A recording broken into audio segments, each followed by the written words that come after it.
Chitra, bonjour, bienvenue sur nos antennes. Merci d'avoir accepté ce premier rôle d'introduction, oserais-je dire, à un salon hors du commun, l'un des premiers que je fréquente cette année, voire l'année dernière, puisque ce cher Covid, ce virus nous a embêtés et a freiné toutes nos activités. Alors, votre rôle ici est un peu compliqué. Je sais que c'est votre première interview et Oui, personnellement je suis un peu refroidi, donc il faut remettre la machine en route, si l'on peut dire. En tout cas, merci d'avoir accepté d'être ici parmi nous, d'être diffusé en Belgique. Chitra, c'est votre prénom, mais oui. votre nom de famille. Je ne souhaite pas. Oui, Vous préférez le garder au en toute fait, discrétion et c'est oui, votre droit. Alors, vous êtes originaire de Mahé, c'est-à-dire un ancien comptoir français en Inde. Et ce nom, presque un continent, ce pays, Inde, nous fait toujours vibrer un peu puisque l'on songe à son histoire récente, au Mahatma Gandhi. Que j'adore, bien qu'il ait une vie très mouvementée, mais c'est pas de ça que vous allez parler. non, non, non, non, non. Au fait, effectivement, je suis originaire d'un ancien comptoir Mahé. Il y en avait cinq. C'était Pondichéry, Mahé, Yanam, Karaikal et Chandernagore. Ça fait, j'ai quitté bon, l'Inde quand j'avais 20 ans. Je suis là. Et c'est mon premier roman. J'avais envie d'écrire une histoire qui me tenait à cœur depuis plusieurs années. Et, et là, j'avais le temps pour le faire. Je me suis mise à écrire. Voilà, Euh, donc on parlait des comptoirs, et puis vous avez anticipé sur la création de ce roman, cette envie d'écrire. Envie d'écrire pourquoi? Y avait-il des choses en votre subconscient qui devaient se déverser, malgré que ce soit un roman? Nous savons tous que le romanesque est avant tout, l'expression de l'âme, hein. Oui, oui, en toute honnêteté, il y a plusieurs années, je suis enseignante, et il y a plusieurs années, j'attendais un remplacement. Et je me suis dit, pendant que j'attendais, j'avais une histoire à raconter. Je voulais parler d'une femme assez forte qui s'en sorte. Et finalement, j'ai pas eu le temps. Et 16 années se sont écoulées. Mais chaque fois, il y avait cette histoire qui grossissait dans ma tête. J'écrivais ça, j'ai créé des personnages, j'ai créé une famille, j'ai inventé, ça veut dire c'est ça dans mon imagination. Mais effectivement, un fond, on parle d'une femme, je suis une femme. Et puis c'est pas du tout une autobiographie, c'est vraiment un roman. Oui, j'entends Qui, bien que ce soit un roman, oui, mais je me permets d'être un peu indiscret, c'est aussi mon rôle. Mais on parle de l'Inde, c'est un pays multiculturel, hein, on le sait, et également qui a ce côté qui croit très fort au karma et aux réincarnations. Pourrait-on croire qu'ici, il y a une réincarnation qui vous a poussé à écrire? c'est fort possible. Je ne sais pas qu'est-ce qui m'a poussé à écrire, mais je suis convaincue, j'étais convaincue que les personnages qui sont dans mon roman m'ont habité pendant que j'écrivais. Et j'avais l'impression que c'est eux. Ces personnages-là qui me dictaient au fait. Même les prénoms, j'avais l'impression que je n'avais plus de contrôle. Ils ont choisi les prénoms qu'ils voulaient et puis ils avaient chacun un rôle. Ça sort vraiment de plus profond de moi, cette histoire, hein. Alors je l'avoue, je n'ai pas lu votre livre. Alors évidemment c'est un travail un peu délicat puisque on essaye de creuser le sujet, de tirer les fils de l'auteur. Et je sais que l'auteur se sent mal à l'aise puisque c'est quelque chose qu'il a créé, c'est son bébé, et parfois il n'aime pas trop en parler. Alors j'ai ouvert une page au hasard et je lis ceci, les paquets d'épices, évidemment, Oui. évidemment, ça vibre, hein. Les paquets d'épices, de lentilles et de quelques légumes séchés qui se trouvaient dans les deux valises l'avaient aidé à cuisiner des repas indiens. Des plats qui lui apportèrent un réconfort gustatif et surtout qui lui évitèrent de dépenser trop d'argent. Alors évidemment, on plonge un tout petit peu dans le sujet parce que c'est une femme seule, si je ne me trompe, qui est avec ses 2 enfants, accompagnée de ses 2 enfants qu'elle doit élever. Et voilà la difficulté de femme qui doit exister et élever, c'est-à-dire passer le message de la vie à l'avenir. Et quoi? Que va-t-elle lui arriver? Au fait, non, les enfants arrivent beaucoup plus tard, hein. C'est une jeune fille qui arrive en France. Donc, vous avez déjà entendu parler en Inde, souvent c'est le mariage arrangé, hein. Donc, du coup, elle vient en France, elle est parachutée dans ce pays. Elle est parachutée avec son Mari. Oui, arrangé, oui, je veux arrangé, dire. oui, D'accord. donc mariage arrangé veut dire qu'elle ne le connaît pas vraiment. Mhm. Elle a dû rencontrer quelques heures, donc le mariage se fait et elle est parachutée dans un pays qu'elle ne connaît pas du tout, hein. Et comment elle s'en sort? Il lui arrive des choses et là elle rencontre des gens, des Français qui sont hyper bienveillants. Et elle s'en sort et puis il lui arrive une autre histoire, et chaque fois il y a un enfant qui est né et bon, c'est une histoire qui finit bien, mais c'est le parcours de cette femme qui arrive d'un pays, l'Inde qu'elle connaît, vers un pays qu'elle ne connaît pas du tout. Oui, c'est un contraste énorme. Parce que niveau langue déjà. Oui, le français qui arrive en Inde, lui, il est déjà déstabilisé. Mais Oui. j'imagine que l'Indien qui arrive en France, il est tout aussi déstabilisé. Oui, exactement, par la langue, la nourriture, le climat. Le Donc, franc-parler aussi. Oui. qui est parfois pour un étranger, je peux en parler également, Oui, et parfois un peu déstabilisant. Oui, moi ça m'est déjà arrivé parce que moi aussi j'ai vécu en Inde, donc j'arrive. Donc du coup ce que je raconte c'est quelque part des choses que j'ai côtoyées avec mes amis. On a tous eu... j'arrive parfois en courant pour demander un renseignement et l'autre personne qui me dit « Bonjour mademoiselle ».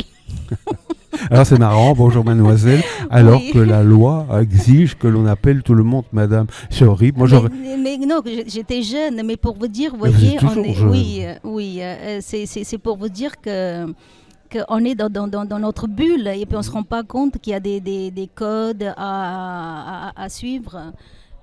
Donc c'est des anecdotes, on est un peu gêné et puis mais on s'apprend vite, hein. Et puis franchement oui, donc dans ce livre elle rencontre des gens qui sont très très très bienveillants, et c'est là aussi ça montre que les gens sont partout, ils sont gentils au fait. On peut s'en sortir des situations grâce à des rencontres et Mais je vous remercie de souligner cette gentillesse et vous savez que dans le Nord, vous êtes tout près, hein, tout le Nord a été touché par des cataclysmes énormes, oui. Et l'on a vu la bonté, le côté positif de l'humanité qui s'est dévoilé. Et me semble-t-il, dans ce monde morose, où qu'on essaye de nous faire dire morose, l'être humain n'attend qu'une chose, c'est de montrer sa bonté. Exactement. Partout où j'allais, ou ce que je vois, au fait, les gens sont d'une gentillesse. Bon, par contre, il faut leur demander de l'aide, vous voyez. Et ça, et jamais il y a un refus.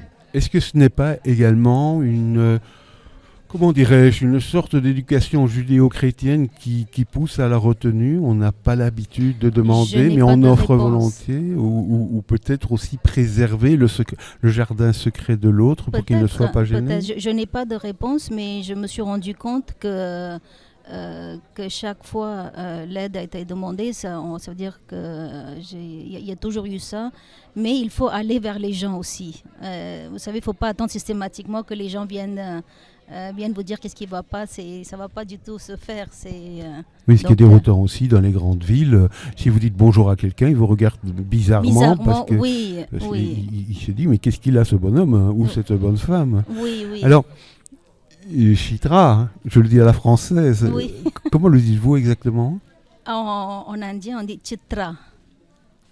Mais évidemment, vous êtes d'origine indienne, mais également universitaire. Alors c'est un parcours que je salue, parce que j'imagine que les difficultés ont été nombreuses sur votre chemin. Pas vraiment. Il faut dire que je viens de la classe moyenne indienne, donc on a quand même un niveau d'études qui est assez élevé en Inde. Donc poursuivre, ça n'a pas été très très difficile. Euh, tous mes amis avec qui j'étais au collège-lycée, ils ont tous un poste de cadre. Donc ça n'a pas été un problème pour moi en tout cas.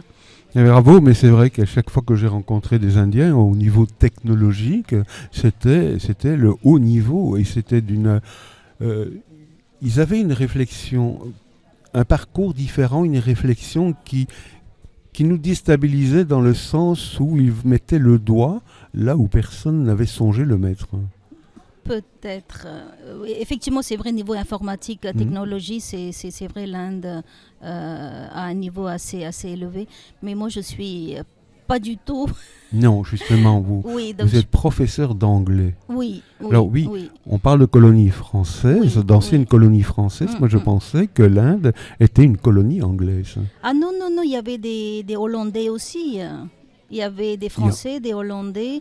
Je ne suis pas très calée en histoire, mais il y avait 5 comptoirs français, les autres étaient anglais, mais il y avait des Hollandais.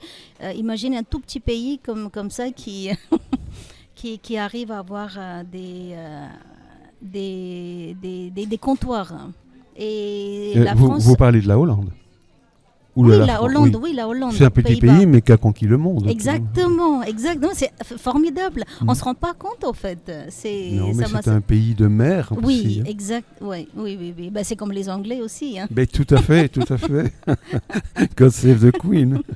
Mais revenons à votre roman qui semble passionnant. Encore une fois, je le souligne, je n'ai pas lu le livre. Malheureusement, on a lu quelques lignes qui semblent fluides, assez incisifs et qui vont droit au but. Déjà, on a reçu les parfums des épices, ce qui est très agréable toujours. Et cette femme semble rencontrer d'autres hommes. Donc, elle est mariée par obligation. Va-t-elle vivre une histoire d'amour ? Non. En dehors du couple Non, il lui arrive des choses avec le premier mariage. Donc il y a un petit peu de suspense quand même dans l'histoire. On ne va pas le dévoiler, ça. Ben non. Donc il lui arrive quand même des choses, elles s'en sortent. Il y a des gens qui sont garés là, Et si ces personnes se reconnaissent, il faut aller garer le véhicule à l'extérieur, là-bas sur les parkings près de la mairie. Merci. Donc elle s'en sort, ça veut dire qu'il lui arrive des choses. En fait, c'est tout un voyage, au fait. C'est sa vie en Inde, son arrivée en France et les choses qui lui arrivent et elle s'en sort. Et comment. Donc, un voyage initiatique. Exactement, oui. Moi, je trouve un beau voyage, mais avec des hauts et des bas. Comme la vie finalement, exactement, le positif et le négatif. Exactement. Oui, alors oui, j'ai été étonné en allant à votre table. Ce livre a été salué par pas mal de critiques, peut-on dire. Oui, j'étais assez ravie. Quand même, c'est mon premier roman. On l'écrit d'abord pour soi parce qu'on a envie de dire je sais le faire, je peux le faire. Et je n'attendais pas à ce que j'ai autant de retours positifs. Ça fait du bien là. Ça fait du bien, oui. Ah oui. Oui, c'est valorisant et puis donc du coup je pense déjà à une deuxième histoire à raconter, mais j'ai envie de savourer mon premier roman pour l'instant.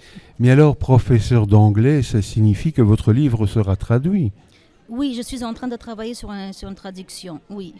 Et pourquoi l'avoir écrit en français et non pas en anglais? Justement, c'est au fait quand cette histoire est née dans ma tête il y a 16 ans, il y avait quand même pendant des années, j'hésitais, est-ce que j'écris en anglais? Parce que l'anglais, c'est presque ma langue maternelle. Et j'hésitais, ça m'a pris beaucoup de temps. Et quand j'ai commencé à écrire, c'est venu en français. J'aimerais saluer également une personne qui travaille dans l'ombre, c'est le graphiste ou la graphiste, oui. Parce que la couverture est sublime. Elle est vraiment très gentil, très belle. C'est super. Au fait, c'est une étudiante à moi. Vous pourriez dire son nom parce que je n'ose pas le faire. Moi, je l'appelle Piu Ninh Ait Bloom. Ça, c'est d'une origine chinoise, non? Birmane. Birmane. Allemand, birmano-allemand. Et c'est C'est-à-dire, une elle est population qu'on métisse. salue, hein, puisqu'ils Oui. vivent dans des conditions particulièrement difficiles Oui, pour oui, oui. l'instant. Non, c'est Ouais. une étudiante à moi. Et puis, pendant un oral, j'avais vu ce qu'elle avait fait et j'avais gardé son contact. Et quand j'avais cette histoire en tête, elle a su dessiner. Moi, je trouve que c'est magnifique. Ah oui, c'est épuré, simple, Exactement. noir et blanc. Oui, On a 2 silhouettes de femmes. Hein. Oui. On voit très bien qu'il y a probablement une Française, une Indienne, ou une Indienne, une Française. non, c'est la même femme. C'est la même femme. Oui. Bah, il faut lire l'histoire pour savoir. Oui, j'imagine. Là, on travaille un peu dans le flou. Mais en tout cas, je vous remercie pour cette interview très courte, hein, toujours. C'est- Mais malheureusement, il faut bouger la voiture, paraît-il. Oui, Donc, on va non, devoir c'est moi qui vous s'interrompre. remercie. Ça s'est bien passé. En tout cas, je vous souhaite le plus joli chemin littéraire qu'il est possible d'avoir, également scolaire, c'est important, universitaire. Oui, Bravo à vous et merci et au plaisir de se revoir peut-être sur un autre salon. d'accord. Au Ok. revoir. Au revoir. Merci. Au revoir.